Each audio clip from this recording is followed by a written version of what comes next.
कलमोही कहाँ मर गई? मेरी चाय का समय हो गया है और ये अभी तक चाय लेकर नहीं आई। क्या हुआ माँ, सुबह सुबह क्यों चिल्ला रही हो? क्या करूं बेटा, ये कलमोही बिना चिल्लाए कुछ काम करती है क्या? इसे पता है कि मैं करेक्ट 8 बजे चाय पीती हूँ, लेकिन अभी तक ये चाय लेकर नहीं आई। शांति इतना बोल ही रही होती है कि तभी वहाँ पूर्वी हाथों में चाय का कप लिए आ जाती है।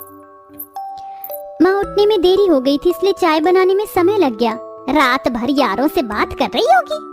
क्या माँ, आपको लगता है कि कोई लड़का इसे भाव देगा? रिश्ते वालों ने इसके मुंह पर इसकी बेइज्जती करके इससे शादी करने के लिए मना कर दिया, वो भी एक नहीं कई बार। इसे कोई लड़का तो दूर, कोई भूत भी बात न करे वो भी इसे देखकर डर जाएगा अपने बड़े भाई अभिजीत की बात सुनकर पूर्वी वहाँ से बिना कुछ कहे किचन में चली जाती है और रोते रोते किचन में काम करने लगती है। शांति अपने दोनों बेटे अभिजीत, पंकज और एक बेटी पूर्वी के साथ रहती थी। पूर्वी रंग रूप में काली होती है, जिसके चलते ना ही तो उसकी माँ उसे पसंद करती है और ना ही उसके दोनों भाई। पूर्वी के लिए आए हुए शादी के रिश्ते भी उसके काले रंग की वजह से इनकार कर जाते थे, जिसके चलते घरवाले उसे हमेशा ताने देते थे। इसके चक्कर में जो बात करनी थी वो हम कर ही नहीं पाए। क्या बात करनी थी तुम दोनों को? वो हमारे ऑफिस में रमिया और तारिका नाम की 2 लड़कियां काम करती हैं। रमिया और तारिका दोनों ही अच्छे परिवार से हैं और दिखने में भी काफी सुंदर हैं, इसलिए हम दोनों उनसे शादी करना चाहते हैं। इतना कहकर अभिजीत और पंकज तारिका और रमिया की फोटो अपनी माँ को दिखा देते हैं। वो दोनों ही दिखने में काफी सुंदर और गोरी होती हैं, जिसके चलते शांति बिना कुछ कहे इस शादी के लिए हाँ कर देती है और कुछ महीनों में अभिजीत और पंकज की शादी इन दोनों लड़कियों से हो जाती है। पूर्वी के काले रंग की वजह से शांति पूर्वी को अपने ही भाइयों की शादी में आने नहीं देती और बेचारी पूर्वी उदास होकर घर पर ही अपनी दोनों भाभियों का इंतजार करती है। भाभी आ गई आप? आपको पता है मैंने अपने हाथों से आप दोनों का कमरा सजाया है। आइए मैं आपको दिखाती हूँ। आ गई पनौती, कितनी बार कहा था कि अपने कमरे से बाहर मत निकलियो, लेकिन आ गई ना अपनी मनहूस शक्ल लेकर। माँ आपने मुझे भाभियों की फोटो भी नहीं दिखाई थी और ना ही शादी में ले गई। मुझे भाभियों को देखने का बहुत मन था, इसलिए मैं आ गई। तेरे मन के चक्कर में मेरी दोनों गोरी और सुंदर बहुएं तो तुझे देखकर डर गई होंगी ना। अपनी सास के मुंह से अपनी नंद के लिए ऐसी बातें सुन तारिका और रमिया दोनों को बहुत हैरानी होती है। शादी के बाद तारिका और रमिया अक्सर देखा करते थे कि कैसे उनके पति और उनकी सास हमेशा पूर्वी के काले रंग को लेकर उन्हें ताने देते हैं और उनका मजाक उड़ाते हैं। ये सब देखकर तारिका और रमिया को बहुत बुरा लगता था। ऐसे ही एक दिन, भाभी ये ले लो आपकी गर्मा गर्म कॉफी। पूर्वी बोलते हुए हाथ में कॉफी का ट्रे लिए अपनी भाभी की तरफ बढ़ रही होती है कि तभी अचानक पूर्वी के पैर में लचक आ जाती है और उससे एक कॉफी का कप जाकर सीधा रमिया की साड़ी पर गिरता है, जिससे रमिया को जलन होने लगती है। रमिया के चिल्लाने की आवाज सुनकर शांति आ जाती है। क्या हुआ रमिया बहू, तू चिल्लाई क्यों? माँ वो गलती से मेरे से रमिया भाभी के ऊपर गर्मा गर्म कॉफी गिर गई। क्या तूने रमिया पर कॉफी गिरा दी? तेरी हिम्मत कैसे हुई? मैं जानती हूँ ये सब तूने जानबूझकर किया है, क्योंकि तू रमिया और तारिका के गोरे रंग की वजह से उनसे जलती है।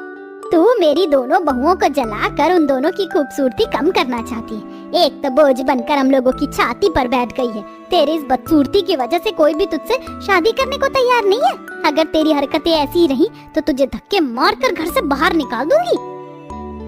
अपनी माँ की बातें सुन पूर्वी वहाँ से रोते हुए चली जाती है। वहीं रमिया और तारिका को अब सारी चीजें समझ आ जाती है, जिसके बाद वो दोनों पूर्वी से मिलने उसके कमरे में जाती हैं। पूर्वी रो क्यों रही हो?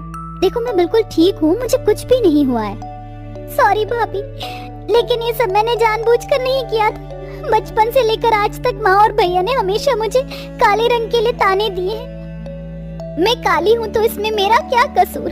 आप दोनों चले जाओ यहाँ से, वरना फिर माँ मुझे ताने देना शुरू कर देंगी। नहीं पूर्वी, ऐसा मत कहो। जब भी माँ जी तुम्हें ताने देती हैं तो हम दोनों को बहुत बुरा लगता है। हम जानते हैं कि तुम्हारे काले रंग की वजह से तुम्हारा कहीं पर रिश्ता नहीं हो पा रहा है, लेकिन तुम फिक्र मत करो। अब तुम्हारी दोनों भाभियां तुम्हारे लिए एक बहुत अच्छा रिश्ता ढूंढ कर लाएंगी और देखना माँ जी और तुम्हारे दोनों भाई भी तुम्हें जल्दी अपना लेंगे। चलो अब अपने आंसू साफ करो। अपनी भाभियों की बात सुनकर पूर्वी को थोड़ी तसल्ली मिलती है, जिसके बाद अब रमिया और तारिका दोनों ही अपनी नंद के लिए रिश्ते देखना शुरू कर देती हैं। लेकिन पूर्वी के काले रंग की वजह से कहीं पर भी बात नहीं बन पा रही थी। तुम यहाँ छत पर बैठे बैठे कपड़े धो रही हो और हम दोनों तुम्हें पूरे घर में ढूंढ रहे हैं। रम्या और तारिका जैसे ही पूर्वी के पास जाते हैं तो सर्फ के पानी में पैर रखते ही दोनों फिसल जाती हैं, जिसे देखकर पूर्वी हंसने लगती है। पूर्वी को हंसता देख रम्या और तारिका भी हंसने लगते हैं। अब हंसती रहोगी या हमें उठाओगी भी? पूर्वी जैसे ही अपनी दोनों भाभी को हाथ देकर उठाने लगती है तो उसकी दोनों भाभियां उसे ही खींच लेती हैं और पूर्वी भी अपनी दोनों भाभियों के साथ नीचे गिर जाती है, जिसे देखकर अब वो तीनों ही हंसने लगती हैं। भाभी नंद के बीच में हंसी मजाक शांति को बिल्कुल भी पसंद नहीं आता, इसलिए वो हमेशा अपनी बहुओं को अपनी बेटी के खिलाफ भड़काती है। लेकिन इससे रम्या और तारिका को कोई फर्क नहीं पड़ता है। ऐसे ही एक दिन रम्या और तारिका मंदिर जा रहे होते हैं कि तभी उनकी टक्कर एक गाड़ी से हो जाती है और वो दोनों नीचे गिर जाती हैं, जिसे देखकर गाड़ी चला रहा लड़का फौरन गाड़ी से उतरता है और उनके पास जाता है। उस लड़के का नाम जय होता है। ओह माय गॉड, इनके सिर से तो काफी खून निकल रहा है। इन्हें जल्दी से हॉस्पिटल लेकर जाना चाहिए। जय रम्या और तारिका को जल्दी से हॉस्पिटल लेकर जाता है, जहां डॉक्टर उन दोनों का ट्रीटमेंट कर देते हैं। कुछ घंटे में तारिका और रम्या को होश आ जाता है। आई एम सॉरी, मुझे एक अर्जेंट मीटिंग में जाना था, इसलिए मैं गाड़ी बहुत स्पीड में चला रहा था। एकदम से आप लोग सामने आ गए तो मैं ब्रेक न लगा सका, लेकिन डॉक्टर ने कहा है कि आप दोनों जल्दी रिकवर हो जाएंगे। मुझे माफ कर दीजिए, मेरी वजह से आज आप दोनों हॉस्पिटल में हैं। आप माफी मत मांगिए, आप तो भले इंसान हैं। अगर आपकी जगह कोई और होता तो हमें वहीं छोड़कर निकल जाता, लेकिन आपने अपनी मीटिंग छोड़कर हमें अस्पताल में लाना जरूरी समझा। जय का स्वभाव देखकर रम्या और तारिका दोनों ही जय से इम्प्रेस होती हैं और पूर्वी जय की शादी के बारे में मन ही मन सोचने लगती है। इसलिए वो जय को कॉफी पर अपने घर इनवाइट करती हैं और उसे अपनी नंद से मिलवाती हैं। जय को पूर्वी पहली ही नजर में पसंद आ जाती है, जिसे देखकर क्या हुआ जय, पूर्वी अब चली गई है? अभी भी तुम उसकी चेयर को देख रहे हो? लगता है तुम्हें पूर्वी पसंद आ गई है। अरे नहीं भाभी, ऐसा नहीं है। तो इसका मतलब तुम्हें पूर्वी पसंद नहीं?